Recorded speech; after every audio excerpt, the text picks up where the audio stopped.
ओम शांति। आज 27 अक्टूबर 2024। बाबा के आज के महावाक्य हैं। बाबा ने कहा, अच्छा, आज की अव्यक्त मुरली है संडे, और ओरिजिनल डेट है 8 अक्टूबर 2002।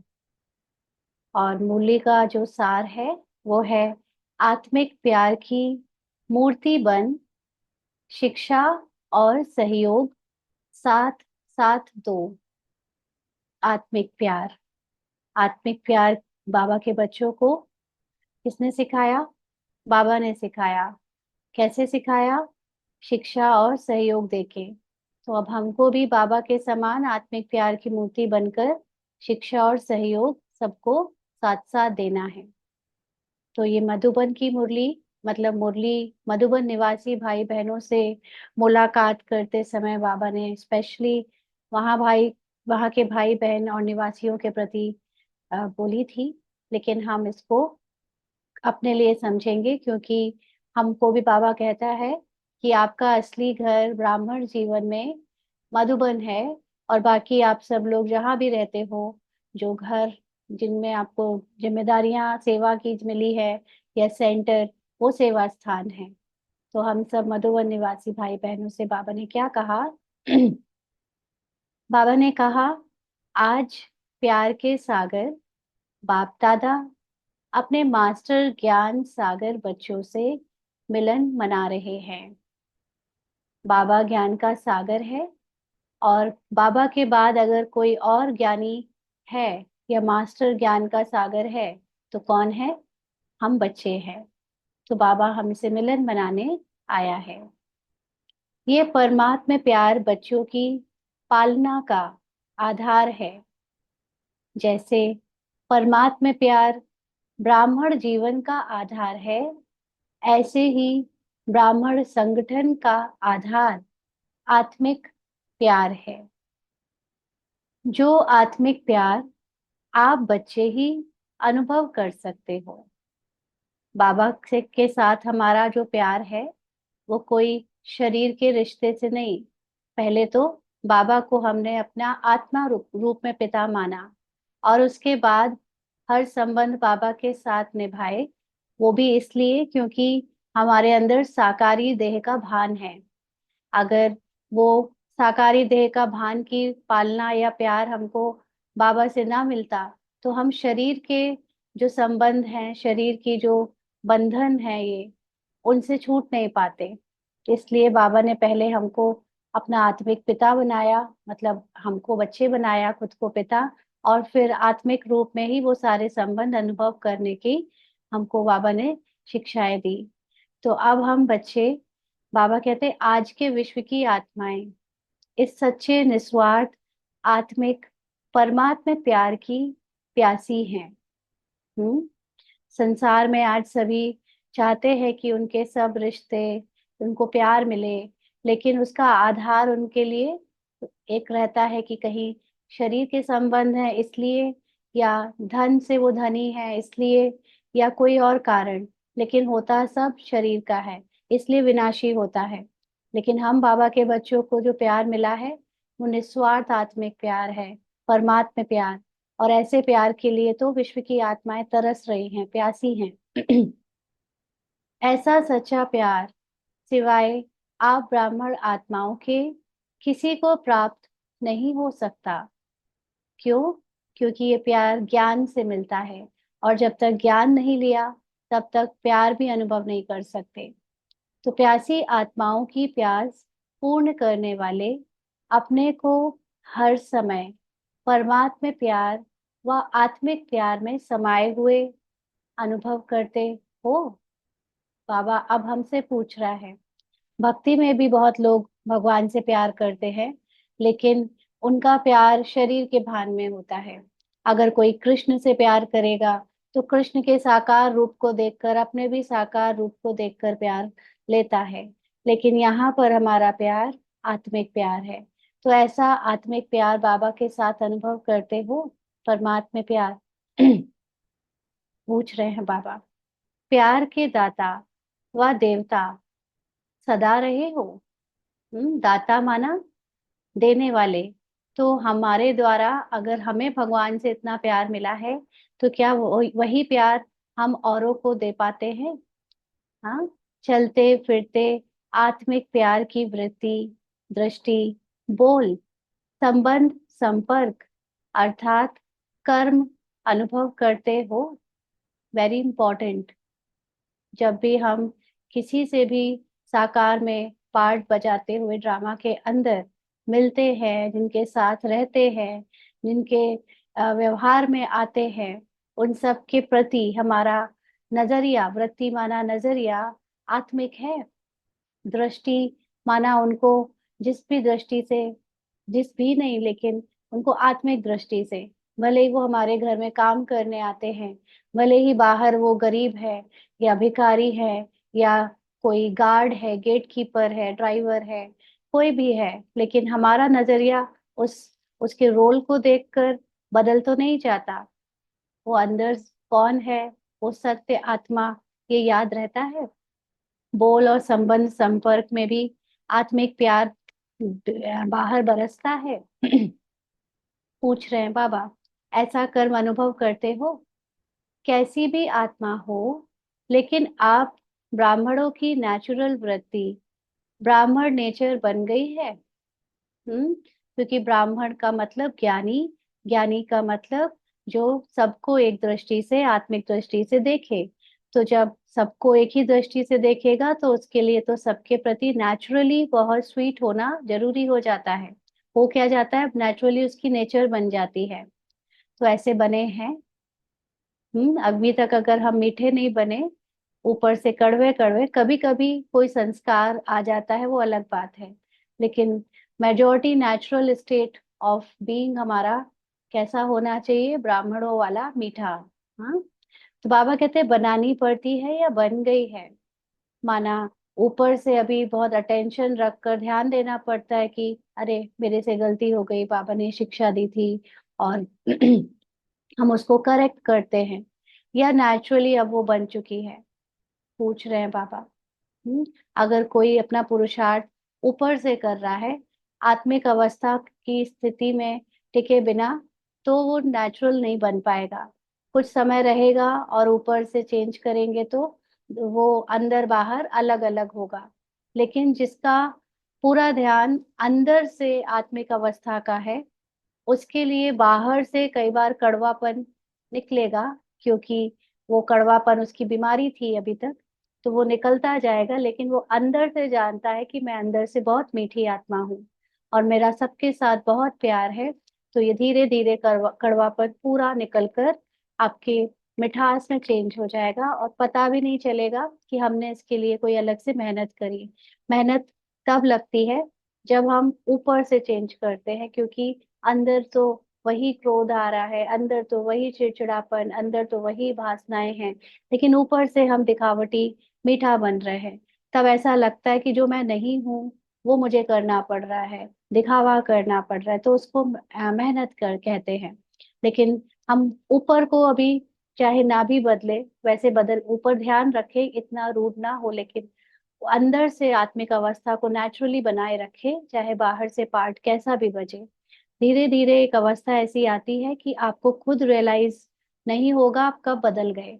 आपको पहले जिन बातों में गुस्सा आता था, उल्टे सीधे संकल्प चलते थे और एडजस्ट नहीं कर सकते थे, अंदर से व्यर्थ होता था, लेकिन अचानक से आप इतने सहनशील हो गए, अचानक से आपको सबके प्रति इतना प्यार, सबकी रिस्पेक्ट आने लगेगी, आपको खुद भी पता नहीं चलेगा, जब आप कंटिन्यू सोल कॉन्शियस स्टेज का अंदर अभ्यास करोगे।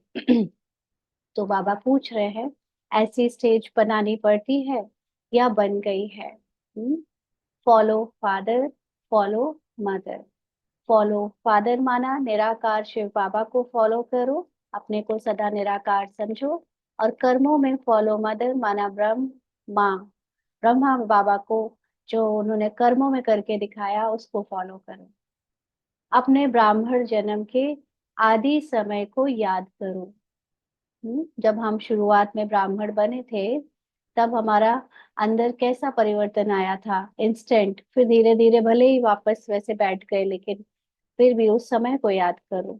अच्छा, यहाँ पर क्या है कि ब्राह्मण जन्म के आदि समय, एक तो साकार का आदि समय हो गया कि हम सभी अभी जैसे ज्ञान में आए तो जो हमको देखने में मिला, जिन चीजों ने प्रभावित किया, उस समय को याद करो।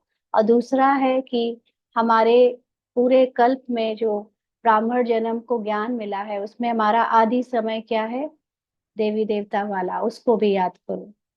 तो भिन्न भिन्न नेचर वाले बाप के बने। अब जब बाबा ब्रह्मा बाबा के समय में यज्ञ शुरू हुआ था, तो 350 400 करीब बच्चे आए, और सबके अलग अलग नेचर है ना, व्यवहार, अंदर से बैकग्राउंड सबका अलग अलग पीछे का। तो प्यार के सागर बाप ने एक ही प्यार के सागर के स्वरूप की अनादि नेचर से अपना बना लिया ना। बाबा ने सिर्फ अपना अनादि बीज रूप प्रेम का सागर, वो रूप इमर्ज किया, और उससे अलग अलग नेचर वाले बच्चों को भी अपने में समा लिया। अगर आप सबकी भिन्न भिन्न नेचर देखते, तो अपना क्या बना सकते? हाँ, अगर देखते ये ऐसा है वो वैसा है, इसी में उलझे रहते, तो कभी नहीं एक कर पाते। लेकिन बाबा ने पार्ट को नहीं देखा, रोल को नहीं देखा, बाबा ने अंदर बैठी उस आत्मा को देखा। तो अपने से पूछो, मेरी नेचुरल नेचर क्या है? घर में लोग सब अलग अलग नेचर के होते हैं, बैकग्राउंड के होते हैं, अलग पसंद होती है, किसी का कुछ किसी का कुछ। तो हम सब देखें अपने आप को, पूछें कि सबके साथ जो जैसा है उसको वैसे ही स्वीकार करके नेचुरली हम उसकी आत्मा को देखते हुए आगे बढ़ते हैं। किसी की भी कमजोर नेचर वास्तव में ब्राह्मण जीवन की नेचुरल नेचर, मास्टर प्रेम का सागर है। अंडरलाइन।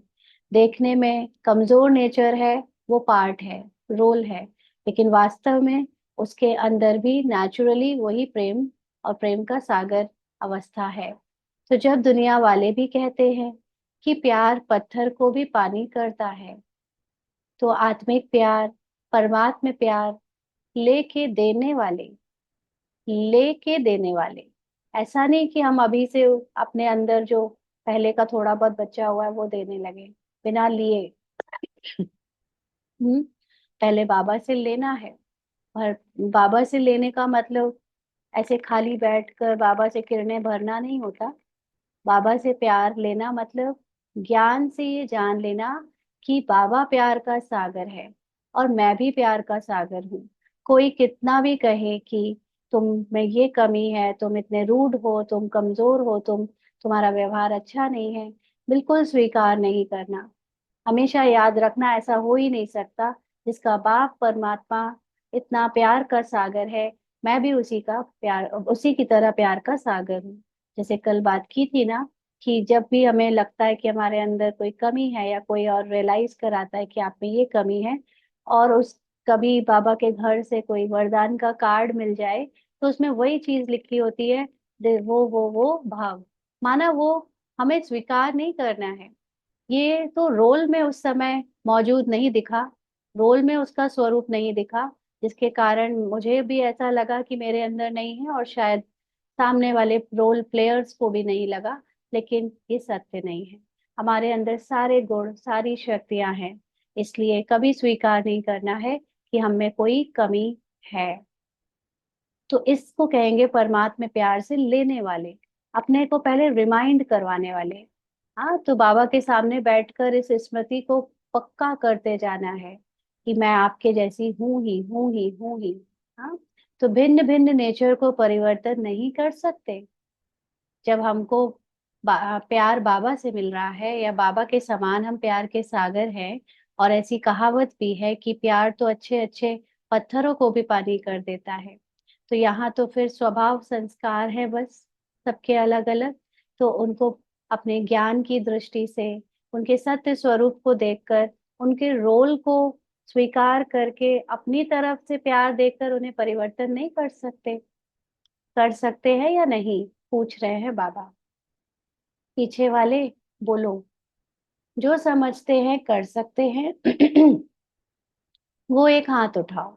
अच्छा, इसमें एक चीज ये भी है कि कई बार रोल में हमारे द्वारा ऐसा लगेगा कि हम उनको प्यार से नहीं बोल रहे, प्यार से रिप्लाई नहीं कर पा रहे, क्योंकि उनका बहुत बहुत अजीब या बहुत रूड नेचर है। लेकिन बाहर से पार्ट में हमारे द्वारा भी कुछ भी निकले, बट अंदर से लगातार ये आवाज आती रहनी चाहिए कि मैं इस आत्मा से बहुत प्यार करता हूँ, इस आत्मा को भी मुझसे बहुत प्यार है, हमारे बीच में बहुत प्यारा संबंध है। ये कंटिन्यू अंदर निश्चय के साथ आवाज आनी चाहिए, दिखावे के लिए नहीं। क्योंकि सच्चाई यही है, ऊपर से रोल में अभी एक्ट में ये मिला है हमको कि हमारी आपस में कुछ टकराव हो जा रही है ना। इसलिए अपने को बार बार जब ये संकल्प देंगे या आएगा कि हमारा आपस में बहुत प्यार है, तो वो वाइब्रेशंस फिर काम करती हैं। और अब समय ऐसा आ चुका है जहां पर स्थूल रूप से समझाना, किसी को वाणी से बदलना अब पॉसिबल नहीं है। अगर अब किसी को बदलना है तो अपनी संकल्प और अपनी विचार और अपने वाइब्रेशन की शक्ति से, भावनाओं से ही हम बदल सकते हैं। तो बाबा कहते हैं जो समझते हैं कर सकते हैं, वो एक हाथ उठाओ, बड़ा हाथ उठाओ, छोटा नहीं। तो सभी ने हाथ उठाया। अच्छा, मुबारक हो। फिर सरकमस्टांस आते हैं, फिर तो परिस्थितियां चेक करने आएंगी, आपको दिखाने आएंगी कि देखो यहाँ यहाँ पर आपको भरना है, अपने को प्यार से बाबा से भर के उनको भी भरना है, या चेकिंग करनी है, जब तक आपका ये नेचुरल नेचर नहीं बन जाएगा। ये तो ब्राह्मण जीवन के रास्ते के साइड सीन्स हैं ना। ये अलग अलग तरह की अच्छी बुरी परिस्थितियां, वो तो साइड सीन्स हैं। और साइड सीन कभी एक जैसे नहीं होते हैं। हम्म, कभी कुछ आएगा, कभी पहाड़ आएगा, कभी नदी आएगी, कभी जंगल, कभी खेत, अलग अलग आएगा। कोई सुंदर भी होती है और कोई गंदगी भी होती है। लेकिन पार करना राही का काम है, ना कि साइड सीन बदलने की बात है। माना जो जैसा है उसको वैसे ही स्वीकार करते हुए, अपनी अवस्था को अचल अडोल बनाते हुए आगे बढ़ना, ये हमारा काम है। और बाकी दूसरा ऐसा क्यों कर रहा है, गलत कर रहा है, सही कर रहा है, इसमें फंसना ये हमारा काम नहीं है। तो बाप दादा क्या चाहते हैं, सब जानने में तो होशियार हो गए ना। आज मधुबन निवासियों को विशेष चांस मिला है, गोल्डन चांस है ना। बाबा मिलन में उनको खास अपने सामने बैठाया गया था। तो बाबा ने कहा, अच्छा, इस गोल्डन चांस का रिटर्न क्या। हम्म, बड़े उमंग उत्साह से चांस लिया है। वैसे नीचे बैठने वाले भी मधुबन निवासी हैं, माना जो उस समय बाबा के सामने नहीं बैठे थे वो भी मधुबन निवासी हैं। मधुबन निवासी भाई बहनों के अलावा अन्य सभी पांडव भवन में मुरली सुन रहे हैं। लेकिन आज सिर्फ ग्रुप ग्रुप को मिलने का चांस है। इतना इकट्ठा तो दूर दूर हो जाते हैं, इसलिए थोड़े थोड़े भाग बनाए हैं। बाकी है सभी मधुबन निवासी, माना कोई कहीं भी बैठा है, हम भी अगर सेंटर्स में भी हैं, कहीं पे भी घरों पे भी है, तो भी हम भी सब ओरिजिनली बाबा के घर के बच्चे हैं, मधुबन निवासी हैं। तो जब सेंटर पर रहने वालों की भी परमानेंट एड्रेस मधुबन ही है ना, तो ब्राह्मण अर्थात परमानेंट एड्रेस मधुबन, घर मधुबन है, बाकी सेवा स्थान है। तो नीचे वाले ऐसे नहीं समझे कि आज हमको मधुबन निवासियों से निकाल लिया है। नहीं, आप सब मधुबन निवासी हैं, सिर्फ आपको सामने बाप दादा देखना चाहते हैं। तो छोटे ग्रुप में देख सकते हैं। अभी देखो, पीछे देखने वाले भी इतने स्पष्ट नहीं दिखाई देते हैं, ये नजदीक वाले स्पष्ट दिखाई देते हैं, लेकिन पीछे वाले दिल से दूर नहीं हैं। बाबा भी साकारी भाषा बोल रहा है, बाबा को तो साकार रूप में जरूरत नहीं है इतना स्पष्ट देखने की, क्योंकि बाबा तो आत्माओं को देखता है। लेकिन फिर भी बाबा बच्चों के साथ कभी कभी बच्चों के ड्रामा में डूब कर बात करता है। तो बाबा कहते हैं नीचे वाले भी दिल से दूर नहीं है। तो बाप दादा यही चाहते हैं कि वर्तमान समय प्रमाण लव और लॉ का बैलेंस रखना पड़ता है। लेकिन लॉ और लव का बैलेंस मिलकर के लॉ नहीं लगे, लॉ का मतलब थोड़ा किसी का चीज के लिए स्ट्रिक्ट होना, और लव तो फिर है ही कि हर चीज में सबको प्यार देना। लेकिन कई बार कोई कोई चीज या कोई ड्यूटी, कोई जिम्मेदारी, कोई कर्म ऐसे होते हैं जहां पर लवफुल तो रहना होता है लेकिन थोड़ा थोड़ा लॉ भी दिखाना होता है। लेकिन बाबा ने कहा दोनों चले तो लॉ भी दिखाओ लेकिन उसमें लव मिक्स हो। ऐसा नहीं लगना चाहिए कि वो ज्यादा स्ट्रिक्ट हो रहा है, लवफुल हो लॉफुल हो रहा है। लॉ में भी लव महसूस हो, जैसे साकार स्वरूप में बाप को देखा। लॉ के साथ लव इतना दिया जो हर एक के मुख से यही निकलता कि बाबा का मेरे से प्यार है। आज भी हर बाबा का बच्चा क्या कहता है? बाबा मुझसे सबसे ज्यादा प्यार करता है। हर बच्चे को लगता है मुझे ज्यादा प्यार करता है ना? तो साकार में भी सोचो, बाबा ने हर बच्चे को ऐसे ही फील कराया कि बाबा उसका है, मेरा बाबा है। लॉ जरूर उठाओ। बाबा ने भी बच्चों को कभी कभी स्ट्रिक्टनेस दिखाई है, लॉफुल हुए हैं, लेकिन फिर भी बाबा से प्यार किसी का कम नहीं हुआ। तो लॉ जरूर उठाओ, लेकिन लॉ के साथ लव भी दो। माना वो बहुत सूखा और स्ट्रिक्ट नहीं लगना चाहिए, उसको पहले आपसे प्यार भी होना चाहिए। सिर्फ लॉ नहीं, सिर्फ लॉ से कहाँ कहाँ आत्माएं कमजोर होने के कारण दिल शिकस्त हो जाती हैं। इसको हम लौकिक में भी अप्लाई करें। लौकिक में भी घरों में या आपके जहाँ भी काम काज व्यापार और जो भी होता है वहां पर कई आत्माएं होती हैं जो गलतियां करती हैं, कमजोरी दिखाती है ना। चाहे वो घर में आने वाली हेल्पर्स हो, चाहे वो ड्राइवर हो, चाहे वो आपके दुकान में काम करने वाले हैं, चाहे वो आपके बच्चे ही क्यों ना है ना, कोई भी जिन पे जो थोड़ा अनलॉफुल हो जाते हैं, ठीक से काम नहीं करते, तो उनके साथ लॉफुल हो लेकिन साथ में लव भी दो, है ना। अगर सिर्फ लॉफुल होंगे, स्ट्रिक्ट हो जाएंगे तो वो दिल शिकस्त हो जाते हैं। तो जब स्वयं आत्मिक प्यार की मूर्ति बनेंगे, तब दूसरों के प्यार की, यानी आत्मिक प्यार, दूसरा प्यार नहीं, आत्मिक प्यार, अर्थात हर समस्या को हल करने में सहयोगी बनना।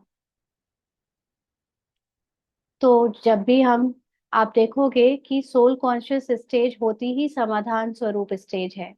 जब भी कोई प्रॉब्लम आती है, उसमें हम अपनी आत्मा की स्थिति में स्थित होकर बाबा को जब याद करते हैं, तो अपने आप समाधान निकल आते हैं। उसके लिए मेहनत नहीं करनी पड़ती। तो जब हम हर किसी को देखेंगे ही आत्मा के रूप में, और फिर उसके बाद अगर शिक्षा देंगे, तो उसका परिवर्तन जल्दी होगा। और अगर जल्दी होगा या नहीं होगा पता नहीं, लेकिन परमानेंट होगा। जब भी होगा परमानेंट होगा, क्योंकि कई बार परिवर्तन का ना होने का कारण भी बहुत जेन्युइन होता है। कभी कभी वो चीज आपके लिए अच्छी होती ही नहीं। कभी कभी आपके अंदर कोई संस्कार कड़ा होता है, उसको बदलने के लिए सामने वाला वैसा स्वरूप रख के आता है कि आपका जब तक संस्कार नहीं बदलेगा वो वैसे करता रहेगा। इसलिए हम जब निरंतर उसको आत्मिक स्मृति में देखते हैं, तो उसके द्वारा जो भी पार्ट में हमें डिस्टरबेंस हो रहा है या हमारे लिए ऊपर नीचे हो रहा है, तो वो ठीक होने लगता है, क्योंकि उसको हमने आत्मिक अवस्था में देखा। इसके अलावा एक चीज और रहती है कि हम में से अक्सर बहुत सारे लोग अपनी कुछ कुछ चीजों के लिए बहुत स्ट्रिक्ट होते हैं कि हमको, हम ये काम ऐसे ही चाहिए, ये टाइम ऐसे ही चाहिए, आपको ऐसे ही करना पड़ेगा। दूसरों को हम उस चीज में बांधने की पूरी कोशिश करते हैं, और अपने मन में भी ऐसी भावना रखते हैं कि ये चीज ऐसा ही होना चाहिए, मेरी मानी जाए।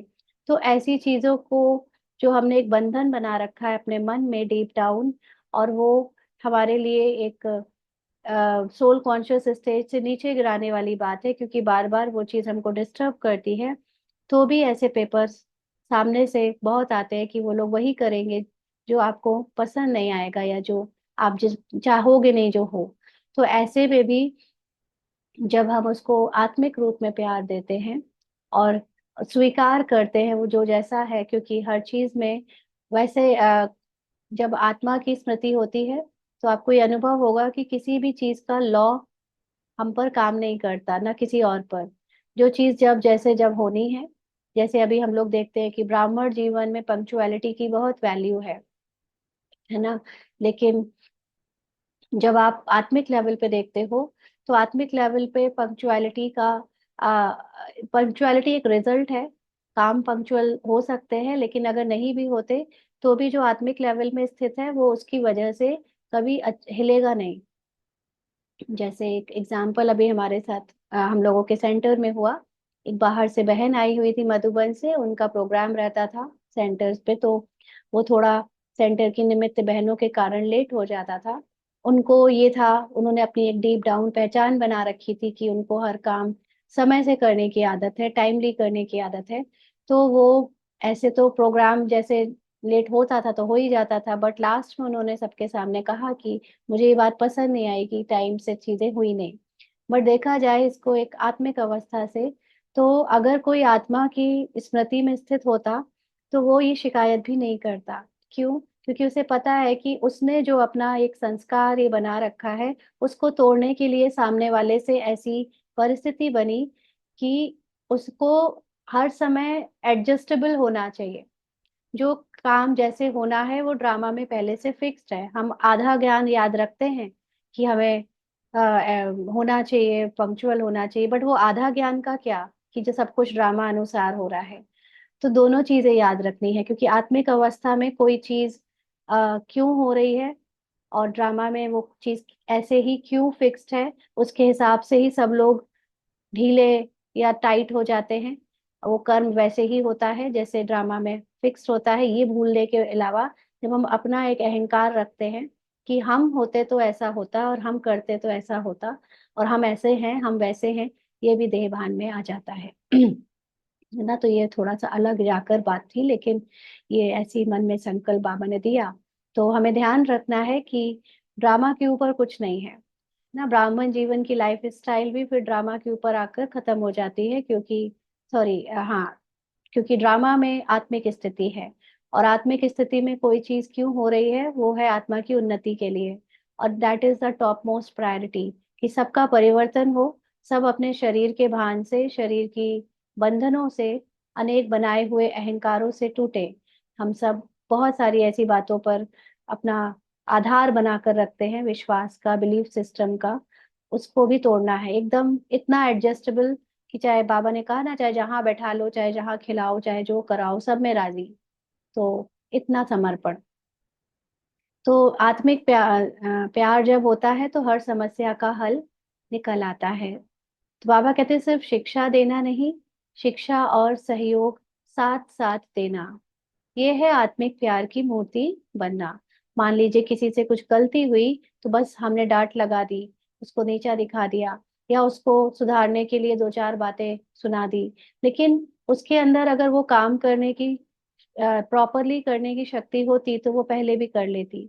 उसको शायद आपके प्यार का सहयोग भी चाहिए, आपके पेशेंस का सहयोग चाहिए, और आपके साथ वो सीख पाए कि वो काम कैसे किया जाता है। अगर वो भी करके दिखाना पड़े तो वो भी सहयोग देना है। क्योंकि अगर हम ये सोचते हैं कि हम ऊंचे हैं, वो नीचे है, हम नीचे वाला काम कैसे करके दिखाएंगे, हम नहीं कर सकते, उसी का काम है, तो शायद वो कभी प्रॉब्लम सॉल्व होगी ही नहीं। लेकिन उसको आत्मा के रूप में देखेंगे कि वो एक आत्मा है, जस्ट ये रोल प्ले कर रही है, तो हम उसका सहयोग भी दे पाएंगे, उसके रोल को वो खुशी खुशी प्ले कर सके उसमें, और अच्छे से कर सके। तो आज विशेष बाप दादा हर ब्राह्मण आत्मा को, चाहे देश चाहे विदेश, चारों ओर के सर्व बच्चों को यही विशेष अंडरलाइन करते हैं कि आत्मिक प्यार की मूर्ति बनो, और आत्माओं के आत्मिक प्यार की प्यास बुझाने वाले दाता देवता बनो। ठीक है ना। अच्छा। फिर बाप दादा ने मधुबन वालों से चिट चैट की तथा सभी को नजर से निहाल करते दृष्टि दी। बाबा ने हॉस्पिटल, आबू निवासी तथा पार्टियों से अव्यक्त बाप दादा की मुलाकात की, मतलब मुलाकात हुई। सभी अपने को खुश नसीब समझते हो। सारे विश्व में सबसे बड़ा ते बड़े नसीब किसका है? हम्म? हर एक क्या समझते हैं कि सबसे बड़े ते बड़ा नसीब मेरा है। हर एक ऐसा समझते हैं। पूछ रहे हैं बाबा, जब खुश नसीब हैं तो खुश रहते हैं। सदा खुश रहते हैं। ये मेन बात है, सदा। सदा खुश रहते हैं। कभी कभी तो नहीं ना। जब बाप दादा ने भाग्य का सितारा चमका दिया, तो चमकते हुए सितारे को देख खुश रहते हो। दिल में सदा खुशी के बाजे बजते हैं। बजते हैं। पूछ रहे हैं बाबा, कौन सा गीत दिल गाती है? वाह मेरा श्रेष्ठ भाग्य, यह गीत गाते हो। सारा कल्प आपके भाग्य का गायन होता रहता है। किसके भाग्य का? हम आत्माओं के भाग्य का। क्यों? क्योंकि हमने देवी देवताओं का पार्ट प्ले किया। हमारा ही फिर मूर्ति रूप, जड़ रूप में पूजन हुआ। और हम ही अभी जो ज्ञान से अपनी दिनचर्या जी रहे हैं, इसी से परंपराएं आगे बनकर आगे कंटिन्यू होती हैं भक्ति में। तो हमारा ही भाग्य हमेशा लोगों के अंदर रहता है, उनको गायन करते हैं सब। तो आधा कल्प भाग्य की प्रारब्ध भोगते हो, यानी 2500 वर्ष तक तो हम प्रारब्ध देवी देवता वाली भोगेंगे। और आधा कल्प आपके भाग्य का गायन अनेक आत्माएं गाती रहती हैं। सबसे विशेष बात है कि बाप को सारे विश्व में से कौन पसंद आया? इतनी करोड़ों आत्माएं थी, उनमें से किसको चुना? आप पसंद आए ना। कितनी आत्माएं हैं, लेकिन आप ही पसंद आए। जिसको भगवान ने पसंद कर लिया, उससे ज्यादा और क्या होगा? हम्म। तो सदा बाप के साथ अपना भाग्य भी याद रखो। भगवान और भाग्य। सारे कल्प में ऐसे ऐसी कोई आत्मा होगी जिसको रोज याद प्यार मिले, प्रभु प्यार मिले। होगी ऐसी? रोज हम लोग देखो, आज मॉर्निंग में सारे तो नहीं, लेकिन आप में से कई जल्दी भी आ गए ना, तो जो भगवान से ही अपने दिन की शुरुआत करता है, ऐसा कौन होगा? बाकी भक्ति में भी करते हैं, लेकिन जानते नहीं कि कौन है भगवान। यहाँ तो डायरेक्ट भगवान पढ़ाता है, हमसे रोज बात करता है, ऐसा प्यार मिलता है। तो रोज याद प्यार मिलता है ना। सबसे ज्यादा लाडले कौन है? पूछ रहे हैं बाबा। आप ही लाडले हो ना। तो सदा अपने भाग्य को याद करने से व्यर्थ बातें भाग जाएंगी। व्यर्थ की बातों का मेन यहाँ पर बात है कि ज्यादातर ब्राह्मण्स के अंदर अपने पुरुषार्थ को लेकर, अपनी जो सेवा की बातें हैं उससे संतुष्टता को लेकर ज्यादा अंदर हलचल रहती है कि सह हम ठीक कर रहे हैं, हम पीछे हैं, हमें सेवा मिल रही है, नहीं मिल रही है। ये सब बातें भाग जाएंगी अगर हम अपने को बाबा के लाडले समझ अपने भाग्य को देखें कि इतने करोड़ों आत्माओं में से छोड़कर बाबा ने हमको चुना ना। तो भगाना नहीं पड़ेगा, सहज ही भाग जाएंगी। तो अभी वर्तमान समय के प्रमाण, संगम युग के समय का महत्व समझकर हर सेकंड अपनी प्रारब्ध श्रेष्ठ बनाते रहो। कैसे बनाओगे? एक एक सेकंड जो संगम युग का बीत रहा है, इस सेकंड में हमको विशेष आत्माभिमानी होने का ज्ञान और बाबा से शक्ति दोनों मिलती है। पार्ट को, रोल को प्ले करते हुए उसको अपने से अलग जान, अपने को आत्मा निश्चय करना और उसमें स्थित रहना, ये हमारी प्रारब्ध बनाने के लिए जो हमें संगम युग मिला है, ज्ञान मिला है, वो हमें और कभी नहीं मिलता। तो एक सेकंड भी व्यर्थ नहीं जाए, क्योंकि एक एक सेकंड का बहुत बड़ा महत्व है। सेकंड नहीं जाता, लेकिन बहुत समय चला जाता है, और यह समय फिर नहीं मिलना है। तो हमारे लिए टाइम फिक्स्ड है पुरुषार्थ का। उसमें अगर हम एक सेकंड भी देह भान में ड्रामा के वश होकर बाबा को भूल जाते या अपने को आत्मा भूल जाते, तो वो समय वेस्ट हो जाता है जो दोबारा कल्प में नहीं मिलेगा। तो समय का परिचय है ना, अच्छी तरह से स्मृति में रहता है। इसीलिए अब सिर्फ बैठकर योग लगाना नहीं, लेकिन चलते फिरते कर्म करते नेचुरल अभ्यास रहे कि मैं आत्मा हूँ, तब हम एक एक सेकंड सफल कर पाएंगे। तो बाबा ने कहा स्मृति में रहता है। देखो, आज आप सबको स्पेशल टाइम मिला है ना। अगर इकट्ठे आते तो दिखाई भी नहीं देते। अभी देख तो रहे हो कौन कौन है। सब विशेष आत्माएं हो, सिर्फ अपनी विशेषता को जान, विशेषता को कार्य में लगाओ। अभी 1 मिनट के लिए सभी अशरीरी होकर बाबा की याद में बैठेंगे।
आगे बाबा कहते हैं,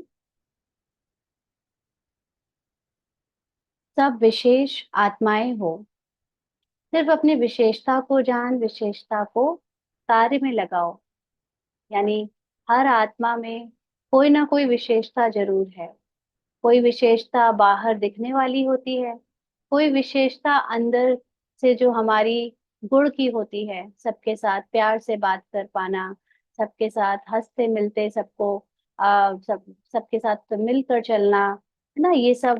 और भी ऐसी कई बातें होती हैं जो हमें जरूरी नहीं है कि वो बाहर से वाली विशेषता ही हो जो दूसरों को दिखाए, लेकिन कुछ विशेषता आपके व्यवहार में, संस्कार में होती है।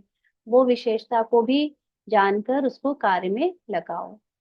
ड्रामा अनुसार हर ब्राह्मण आत्मा को कोई ना कोई विशेषता प्राप्त है। ऐसा कोई नहीं है जिसमें कोई विशेषता नहीं हो। तो अपनी विशेषता को सदा स्मृति में रखो और उसको सेवा में लगाओ। पहले तो हमें ही अपनी विशेषता पता होनी चाहिए। कई बार ऐसा होता है कि कोई दूसरा आपकी विशेषता को जान जाता है, आप नहीं जानते, और फिर वो उसको यूज करवाता है। लेकिन असली बात तो तब बने जब हम अपनी विशेषताओं को भी जाने और उसको बढ़ाएं। क्योंकि हम जब तक खुद अपना स्वमान नहीं बढ़ाएंगे, तब तक फिर हमें अपनी सर्व शक्तियां अनुभव कैसे होंगी? क्योंकि ऑलरेडी हमारे अंदर सर्व शक्तियां हैं। लेकिन इस समय पार्ट को, रोल को देखते हुए हम सोचते हैं कि हम तो कमजोर हैं, अभी तो हमारे अंदर उनके जैसी ऐसी बातें नहीं हैं। लेकिन ऐसा नहीं है, रोल में अभी वो सब कुछ यूज नहीं हो रहा है, बाकी सब कुछ अंदर ही है। इसलिए अपनी स्मृति को, अपनी विशेषताओं को याद रख के और जो चाहो वो करने की हिम्मत रखो। क्योंकि हर काम को करने के लिए जो गुण शक्ति चाहिए वो बाबा ने हमको ऑलरेडी दी है। बस अभी हमको बाबा के साथ रहकर वो यूज करनी पड़ेगी। और जब हम समझ जाएंगे, निरंतर उसको याद रख पाएंगे कि वो है ही हमारे अंदर, तो फिर बाबा की भी जरूरत नहीं पड़ती। बाबा हमको तब तक सहयोग देता है जब तक हमें लगता है हमारे अंदर नहीं है। जब हमारे अंदर आ जाती है तो बाबा भी उस चीज से न्यारा हो जाता है। तो हर एक की विशेषता उड़ती कला की बहुत तीव्र विधि बन जाएगी। माना जो भी अंदर हमारी, हमको अपनी विशेषताएं पता है या हम जिन पर निश्चय करते जा रहे हैं, बढ़ाते जा रहे हैं, उससे ऑटोमेटिकली आत्मा ड्रामा से उपराम रहने लगेगी, ऊंची अवस्था में, आत्मिक अवस्था में रहने लगेगी। तो सेवा में लगाना, अभिमान में नहीं आना, सेवा में लगाना। माना कि दिया किसने है? परमात्मा ने, बाबा ने। और उसको सिर्फ अभी हमें एज अ प्रॉप यूज करना है। जैसे होता है ना, स्टेज में बच्चों को जो डांस करते हैं या कोई एक्टिंग करते हैं तो उनको कोई एक सामान हाथ में दे दिया जाता है। अब आप इस सामान को लेकर कुछ एक्ट करो, डायलॉग बोलो, या इस सामान को लेकर आप डांस करो। तो वो प्रॉप उसको स्टेज में मिला, उसने डांस का शो या एक्टिंग में उसको यूज किया, फिर वहीं उसको जमा करके वापस चला जाता है। तो ऐसे ही जो भी हमें यहाँ पर कर्मों में, क्योंकि सेवा विशेषता को कर्मों में दिखाने के लिए तो ड्रामा नहीं दिया, बाकी आत्मा में सब कुछ है, लेकिन फिर भी हमको कर्म में लाने के लिए ये ड्रामा ने फिक्स किया कि हम क्या यूज करेंगे। तो इसलिए उसका अभिमान नहीं आना चाहिए, क्योंकि संगम पर हर विशेषता ड्रामा अनुसार परमात्म देन है, और परमात्म देन में अभिमान नहीं आएगा। जैसे प्रसाद होता है ना, उसको कोई अपना नहीं कहेगा कि मेरा प्रसाद है, प्रभु प्रसाद है। ये विशेषताएं भी प्रभु प्रसाद हैं। ना, प्रसाद जब लगाते हैं तो उसमें ये नहीं करवाते कि आजकल भले ही कोई कोई बोल देता है कि मैंने लगवाया। हाँ, लेकिन प्रसाद को सबके लिए समझते हैं। तो प्रसाद सिर्फ अपने प्रति नहीं यूज किया जाता है, बांटा जाता है। बांटते हो, हम्म, महादानी हो, वरदानी भी हो। महादानी का मतलब ज्ञान सुनाने वाले, वरदानी का मतलब उसको आत्मा के रूप में जब देखते हो तो उसकी सर्व शक्तियां उसको अनुभव होती हैं, आकर्षित होती हैं उसकी तरफ। तो पांडव भी वरदानी महादानी है, और शक्तियां भी महादानी है। पूछ रहे हैं बाबा, एक दो घंटे के महादानी नहीं कि चलो सेवा के लिए सेंटर गए, या कभी भाषण के टाइम हुआ तो बस महादानी यानी ज्ञान सुना दिया। खुला भंडार माना जीवन की नेचुरल शैली बन जाए, जिसमें हमारा कर्म में ही ज्ञान स्वरूप रहे, वरदानी स्वरूप रहे, देखने का नजरिया ही सबके प्रति आ, आत्मिक हो। इसीलिए बाप को भोला भंडारी कहते हैं। खुला भंडार है ना, बाबा खुला रूप से कहता है जितना मुझे चाहो लूट लो, यूज कर लो, जितने मेरे ज्ञान को अपने लिए इस्तेमाल कर लो, आत्माओं को अंजलि देते जाओ। कितनी बड़ी लाइन है भिखारियों की। जहां जाओगे, जिस भी रूप में देखोगे, हर एक कुछ ना कुछ अंदर से चाह रहा है, इच्छा रख रहा है, प्यार की, चाहे दो शब्द इज्जत की, चाहे वो खुशी की, चाहे शांति की। आप अपने स्वरूप में स्थित होकर सबको देते जाओ। और आपके पास कितना भरपूर भंडार है। हाँ, जिसने अपना कनेक्शन लगातार बाबा से बना रखा है, उसका तो भंडार कभी खाली नहीं होगा। अखुट भंडार है, फुटने वाला है क्या? बांटने में एक का नाम ही तो नहीं करते। हाँ, कि बांटो, अरे कम बांटो, खत्म ना हो जाए। इसमें फ्राक दिली से बांटो, व्यर्थ गवाने में एका नाम ही करो। व्यर्थ गवाना माना हम फालतू सोच रहे हैं अपनी कमजोरी के बारे में या दूसरों की कमजोरी के बारे में, इसको कम करो। लेकिन बांटने में खुली दिल से बांटो। सभी खुश हैं? पूछ रहे हैं बाबा। कभी कभी थोड़ा थोड़ा होता है, कभी मूड ऑफ, कभी मूड बहुत खुश, ऐसे तो नहीं है। फॉलो फादर, बाप दादा मूड ऑफ करता है क्या? तो फॉलो फादर है ना। बाप दादा के पास स्पेशल ब्राह्मण बच्चों के लिए टीवी है, उसमें सबकी भिन्न भिन्न मूड आती है। हाँ, कितना मजा आता होगा देखने में। सदा महादानी बनने वालों की मूड बदलती नहीं है। माना जो सदा ज्ञान देने में बिजी रहते हैं, ज्ञान को क्षरण करने में, चाहे दूसरों को देने में, उनका मूड नहीं बदलता। दाता है ना, देते जाओ। देवता बनने वाले माना देने वाले, लेवता नहीं, देवता। कितने बार देवता बने हो? हम्म, अनेक बार बने हो ना। तो देवता अर्थात देने के संस्कार वाले। कोई कुछ भी दे, लेकिन आप सुख की अंजलि, शांति की अंजलि, प्रेम की अंजलि दो। लोगों के पास है ही दुख, अशांति, तो क्या देंगे? वही देंगे ना। और आपके पास क्या है? सुख, शांति, सब ठीक है ना। अच्छा, मिलन मनाया, ऐसे तो नहीं समझते। हम तो पीछे आए, यानी बाद में आए हैं। बाबा कहते स्पेशल आए हो, नजदीक तो मधुबन के रह रहे हो। मधुबन का घेराव तो अच्छा किया है, हॉस्पिटल वाले भी सेवा अच्छी कर रहे हैं, शांति वन में भी बहुत हैं। पार्टी वाले सिकी लदे हैं, थोड़े हैं, इसीलिए सिकी लदे हैं, माना जो बाहर से आए हैं। बाकी सब मधुबन और शांतिवन के ही हैं। फॉरेनर्स के बिना भी शोभा नहीं है, इसलिए हर ग्रुप में अपनी शोभा बढ़ाने अच्छा आ जाते हैं।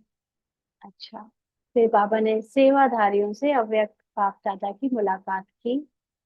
तो अभी सेवा के निमित्त अपना भाग्य बनाने वाले हो, क्योंकि इस यज्ञ सेवा का पुण्य बहुत बड़ा है। हम्म, पुण्य क्या है?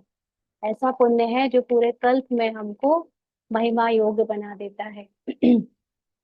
तन से सेवा तो करते हो, लेकिन मन से भी सेवा करते रहो, तो डबल पुण्य हो जाता है।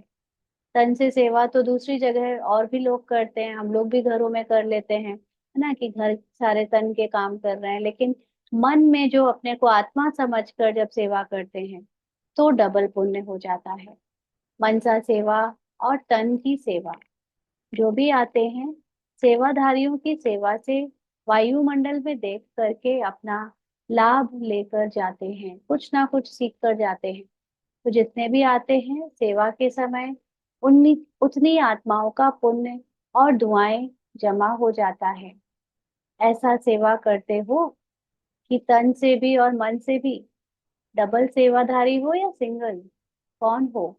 बाबा पूछ रहे हैं। डबल, डबल करते हो सेवा का। घर वाले भी बोले जो लौकिक में है, लौकिक में जो भी ड्यूटी करते हैं सुबह से लेकर रात तक, वो सब सिंगल करते हो, सिर्फ कर्म को करने के लिए करते हो, या उसमें अपने को आत्मा समझ और आत्माओं को देखते हुए करते हो?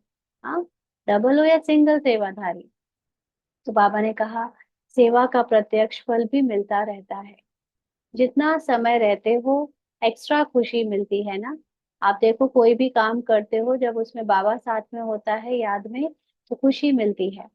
नहीं तो चिड़चिड़ाहट होती है कि कितना करें, किसके लिए करें, क्यों करें, ना शरीर दर्द हो रहा है, ये हो रहा है, वो हो रहा है।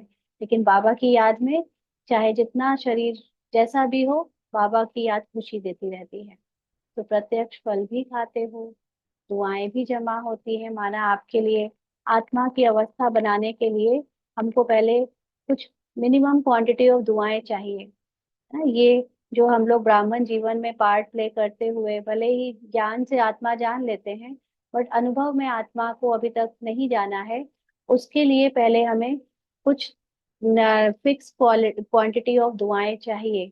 जैसे वो किसी किसी जगह पे टिकट होती है ना कि आपको मिनिमम इतना चाहिए इसमें एंट्री करने के लिए। तो वो आत्मिक अवस्था का अनुभव हो, आप उस स्टेज पर स्थित हो पाओ, उसके लिए दुआएं चाहिए। तो ये दुआएं आपको सेवाओं से मिलती हैं। तो भविष्य भी बना और वर्तमान भी बना। बाप दादा को भी खुशी होती है कि बच्चे अपनी प्रारब्ध बहुत सहज और श्रेष्ठ बना रहे हैं। प्रारब्ध का मतलब सोल कॉन्शियस स्टेज में आने के बाद जो हमको फिर मिलेगा उसका फल, वो तो बस सेवा, सेवा और सेवा, ना। चाहे तन की सेवा कह लो, चाहे मन की, और चाहे अपने स्थूल रूप में, सॉरी, मूल रूप में स्थित होने की सेवा। और किसी बातों में नहीं जाना। सेवा अर्थात जमा करना। जितना भी समय मिलता है तो डबल कमाई करो। घर में भी रहने वाले ये ना सोचे कि सेंटर नहीं जाते हैं तो हमारी सेवा नहीं हो रही। आप घर में रहते हुए बाबा ने आपको जो चार लोग दे दिए हैं सेवा के लिए, उन चार की सेवा करते हुए अगर आप अपने मन में उनको आत्मा के रूप में लगातार देखो, तो आपकी कमाई डबल कमाई में हो रही है ना। इसीलिए आप उन चार लोग की सेवा इज इक्वल टू 1,000 लोग की सेवा इन मधुबन। लेकिन जहां पर भी हो उसको आत्मा के रूप में करके देखो। तो प्रत्यक्ष फल भी, भविष्य भी, क्योंकि अल्टीमेटली हमको यहाँ इससे फर्क नहीं पड़ता कि हम 2 की सेवा कर रहे हैं कि 1,000 की। फर्क इससे पड़ता है कि हम अपने को आत्मा कितना समझ पाए, आत्मा की स्मृति में कितना रख पाए। वो है हमारा मुख्य उद्देश्य। तो प्रत्यक्ष फल भी, भविष्य भी, सेवा का चांस भी आप आत्माओं को प्राप्त है। सेवाधारियों से बाप दादा का विशेष प्यार होता है, क्योंकि बाप दादा भी विश्व का सेवक है। तो समान हो गए ना। मन को बिजी रखते हो या खाली रखते हो? मधुबन अर्थात याद और सेवा।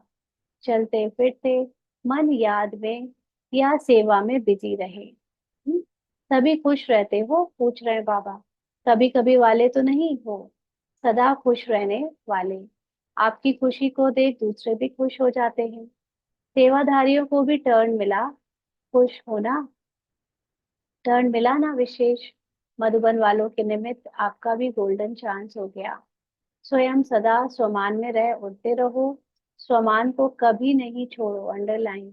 स्वमान मतलब आत्मा की जो सच्ची सच्ची महिमा बाबा ने हमको हर मुरली में वरदान के रूप में और इतने सारे अलग अलग लाइन में बाबा हमारी महिमा करता है। आत्मा की महिमा इक्वल टू बाबा की महिमा ना। तो जो पहले बाबा की महिमा जान के अपनी महिमा में टिकना है। बाबा कहते हैं अपने स्वमान को कभी नहीं छोड़ो, चाहे झाड़ू लगा रहे हो, लेकिन स्वमान क्या है? ये मेरा रोल है।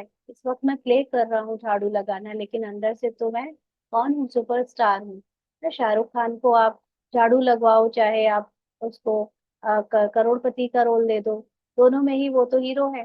तो हम भी अपने को याद रखें कि मैं आत्मा स्टार बाबा का विशेष बच्चा हूँ, और इसलिए कुछ भी करूं लेकिन अपनी सर्व शक्तियों में स्थित रहूं, तो विश्व की सर्व आत्माओं में श्रेष्ठ आत्मा हूँ। तो अपना रूहानी स्वमान कोई भी काम करते भूलना नहीं। नशा रहता है ना, रूहानी नशा। हम किसके बन गए, भाग्य याद रहता है ना, भूलते तो नहीं हो। जितना भी समय सेवा के लिए मिलता है, उतना समय एक एक सेकंड सफल करो।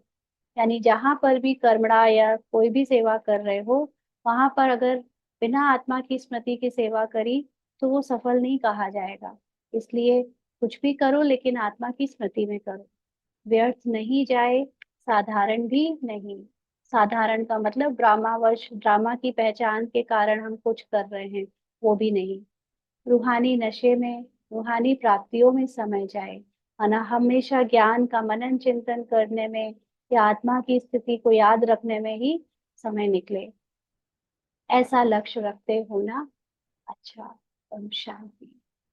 आज का वरदान है, स्नेह की उड़ान द्वारा सदा समीपता का अनुभव करने वाले स्नेही मूर्त भाव। स्नेह की उड़ान द्वारा सदा समीपता का अनुभव करने वाले स्नेही मूर्त भाव। सभी बच्चों में बाप दादा का स्नेह समाया हुआ है।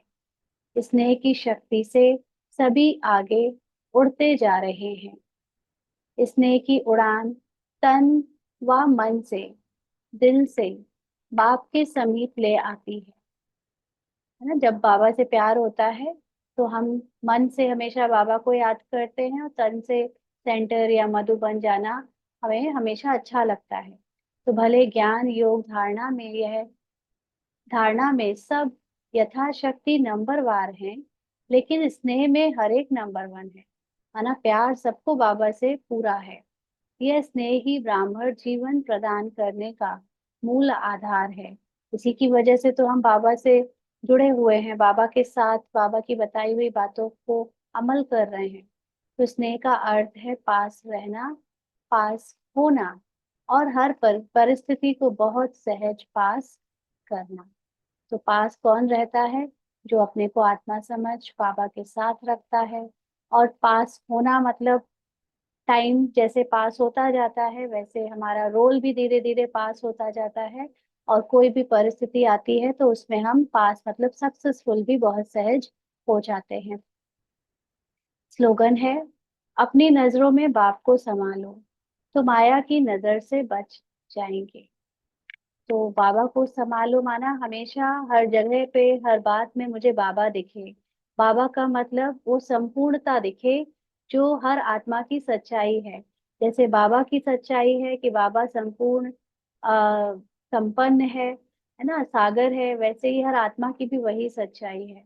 तो अगर हम हर किसी में वो बाबा की संपूर्णता को देखें, अपनी नजरों में वो बाबा को संभाले, यानी हर समय बाबा को सामने लाएं, तो माया मतलब जो देह की बातें, देह भान की, रोल की अलग अलग बातें आती हैं जिसमें हम उलझ जाते हैं, उससे बच जाएंगे। अच्छा, आज के अव्यक्त इशारे हैं।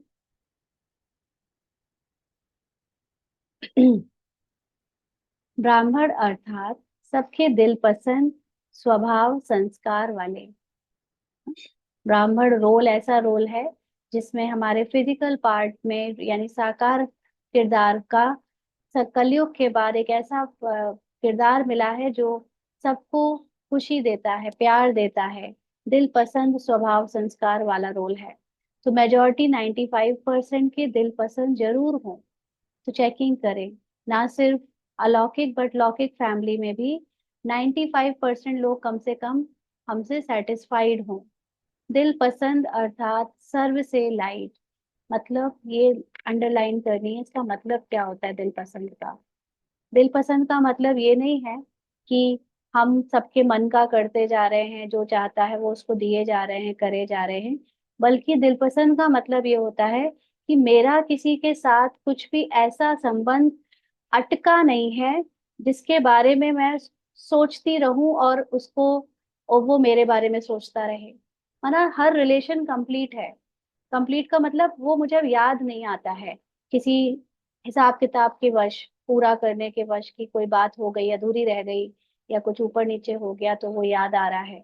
इसको कहते हैं दिल पसंद। हमें बाकी किसी में फंसना नहीं है कि हम बड़े पसंद बन जाएं, पसंदी हो जाएं उनके, तो उनके साथ उठे बैठे खाए पिए बोले। नहीं, बस वो मुझे याद ना आए, मैं उसे याद ना आऊं। और जब भी याद मिले हम कभी, तो प्यार से, उसमें कोई ऐसा पेपर ना हो, कोई विघन ना हो, एक एक दूसरे के प्रति कोई रुष्टता, कोई आपस में कटाव ना हो, ना, सर्व से लाइट। लौकिक और अलौकिक परिवार का मतलब क्या होता है? अच्छा, लौकिक परिवार का मतलब होता है जो हमारी फैमिली ब्लड साकारी, ये बॉडी वाली फैमिली है, जहाँ पर हम लोग घर में मम्मी पापा बोलते हैं, ये सब, मतलब बॉडीली फैमिली ना, जो इस संसार में ड्रामा में हमें मिली है। और अलौकिक का मतलब होता है जो हमें ये ज्ञान से परिवार मिला है, ये नॉलेज बाबा ने जो दी है, इस ज्ञान से ये फैमिली बनी है कि सब आत्मा है। और उसके साथ हमें जो लोग फिजिकली मिले हैं, वो है अलौकिक परिवार। ठीक है, तो हम एक तरफ से ज्ञान की दृष्टि से आपस में एक फैमिली बना बना रहे हैं, जैसे यहाँ पर अभी जितने लोग हैं, ये सब अलौकिक फैमिली है। हाँ, और जो हम जहाँ घर में बैठे हैं वो लौकिक फैमिली है। तो बाबा कहते हैं कि आपके हर बोल, कर्म और वृत्ति से हल्कापन अनुभव हो। यानी हमें किसी से कोई ईर्ष्या नहीं, कोई कंप्लेन नहीं, कोई प्रॉब्लम नहीं, जो जैसा सब में राजी, ऐसा हल्कापन होना, इसको कहते हैं दिल पसंद होना। तो आपके कर्म, वृत्ति, उसको परिवर्तन करे, इसके लिए सहन शक्ति धारण करो। क्योंकि कभी कभी कोई बहुत कड़ा ने स्वभाव का होता है, उसको कोई चीज वैसे ही चाहिए, और वो उस चीज के लिए अपना बहुत ताकत लगाता है। तो हम अगर चाहते हैं कि हमारा किसी के साथ कहीं कुछ उलझे ना, उसके लिए हम उसके रोल को एज इट इज स्वीकार करके, कोई फर्क नहीं पड़ता कोई काम ऐसे हो या वैसे हो, इतनी हमारे अंदर आत्मिक रूप में सहन शक्ति जब आ जाती है, तो हम बहुत इजी गोइंग हो जाते हैं। जैसे इसको भी अपने पुराने पार्ट में अनुभव है कि पहले ये अपने हर चीज के लिए बहुत पर्टिकुलर होती थी, ऐसे ही करो, ये ऐसा हो, अपनी चलाना, अपनी बात मनवाना, और अगर उसके लिए कोई है तो बहुत बहस में पड़ जाना। लेकिन अब धीरे धीरे ऐसा आत्मिक अवस्था से एक बनता जा रहा है कि कुछ फर्क नहीं पड़ता कोई काम कैसे भी हो या ना हो। अगर कहीं पे भी उलझन हो रही है, कहीं पर भी कोई खींचातानी हो रही है, तो छोड़ दो, जिसको करना है करे। मुझे ये मतलब आपको अब कोई काम करने की, अपने हाथों में लेने की कोई ऐसे अंदर से वो नहीं रह जाती कि हमको ही करना है। जो चीज जैसे होनी है, जिसको जैसे करनी है कर ले। मेरा बस इतना मुझे पर ध्यान है कि मैं अपने को आत्मा समझ बाबा की याद में रहूं, बाकी सारे काम अपने आप जैसे होंगे हो जाएंगे। तो उससे अपने आप एक सहन शक्ति आ जाती है। तो भले कोई किसी भी संस्कार के वश परवश आत्मा हो, उस आत्मा को भी सहयोग दो। उस आत्मा को सहयोग कैसे देते हैं? उसको स्वीकार करके, उसके रोल को ना देखकर, उसकी सोल को देखकर। तो कोई का हद का संस्कार प्रभावित ना करे। तो हद के संस्कारों में काफी कड़े भी होते हैं, लेकिन हम जान चुके हैं कि अब ये रोल हमें धोखा नहीं दे सकता। और अंदर जो सोल बैठी है वो बहुत प्योर है, और वो कुछ भी पार्ट में ऊपर नीचे होता भी है, इससे ब्राह्मण जीवन में या ब्राह्मण संस्कारों, ब्राह्मण सेवाओं में कोई फर्क नहीं पड़ना है। फर्क तब पड़ेगा जब मेरी आत्मिक अवस्था खराब होगी। बाकी संसार में कितना भी कुछ भी उथल पुथल हो जाए, हमको किसी बात की चिंता नहीं करनी, ना सेवा की चिंता, ना बाहर के लौकिक जो पार्ट्स में जो कुछ चल रहा है ना, उसमें चिंता। और सिर्फ इतनी चिंता होनी चाहिए कि मैं आत्मा बाबा के साथ बैठी हूँ, ये जरूरी है, बाकी कुछ जरूरी नहीं है। अच्छा, ओम शांति।